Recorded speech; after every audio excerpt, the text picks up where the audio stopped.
সরকার পরিচালনার ভিত্তি হবে আল্লাহকে ভয় করা। আসন্ন জাতীয় সংসদ নির্বাচনে ক্ষমতায় এসে নতুন শাসনের ইতিহাস রচনা করতে চায় বাংলাদেশ জামাতে ইসলামী, যার মূল ভিত্তি আল্লাহভীরুতা।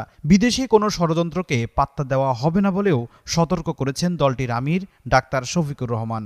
সরকার পরিচালনার ভিত্তি হবে আল্লাহকে ভয় করা। জনগণকে তাদের অধিকার চেয়ে নিতে হবে না, সরকার বাধ্য থাকবে জনগণের অধিকার তাদের ঘরে পৌঁছে দিতে।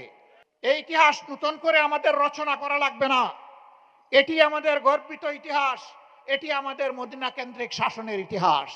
আমরা দল ধর্ম নির্বিশেষে সকল মানুষের জন্য সেই ইতিহাস রচনা করতে চাই।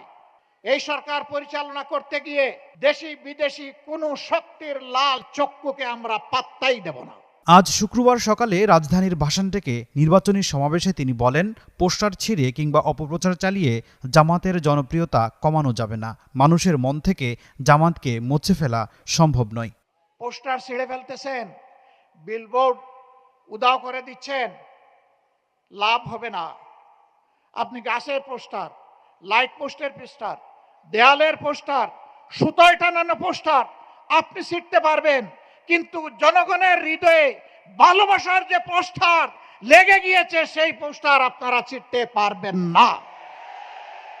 কর্মক্ষেত্রে নারীদের সুযোগ দেবে না জামাত, এমন অভিযোগের জবাবে ডাক্তার শফিকুর রহমান দাবি করেন, এটা সম্পূর্ণ অপপ্রচার। বলেন, আমার নিজের প্রতিষ্ঠানে নারী পুরুষ সবাই সম্মানের সঙ্গে কাজ করেন। জামাত কখনোই নারীদের কর্মজীবনে বাধা দেয় না। আমি গর্ববোধ করি যে এরা মনে করে এটা তাদের প্রতিষ্ঠান, এটা মনে করে না যে এখানে তারা চাকরি করে। কর্মের মাধ্যমে ইনশাল্লাহ সকল অপপ্রচারের জবাব দেব। সমাবেশে নেতাকর্মীরা বলেন, আগামী নির্বাচনে সরকার গঠন করতে চায় জামাত। আওয়ামী লীগ বিএনপির যে পরিমাণ অপকর্ম করেছে, যে পরিমাণ দুঃশাসন করেছে, এর বিরুদ্ধে মানুষ জেগে উঠেছে। তারুণ্যের প্রথম ভোট যেন দাঁড়িপাল্লায় দেয়। আকসুতে দেখছেন, তরুণ প্রজন্ম এখন চাচ্ছে নতুন বাংলাদেশ গড়তে।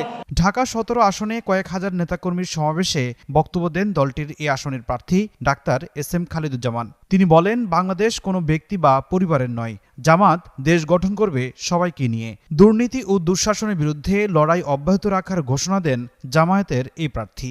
আগামীতে বাংলাদেশকে এমন একটি বাংলাদেশ উপহার দেব, যেই বাংলাদেশ কোনো দলের, কোনো পরিবারের বা কোনো বিশেষ ব্যক্তিরা হবে না।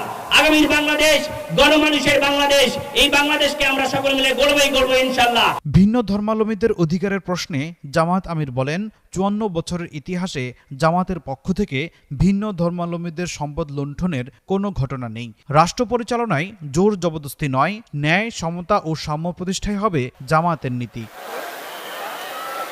ফখরুল ইসলাম, যুগান্তর নিউজ, ঢাকা।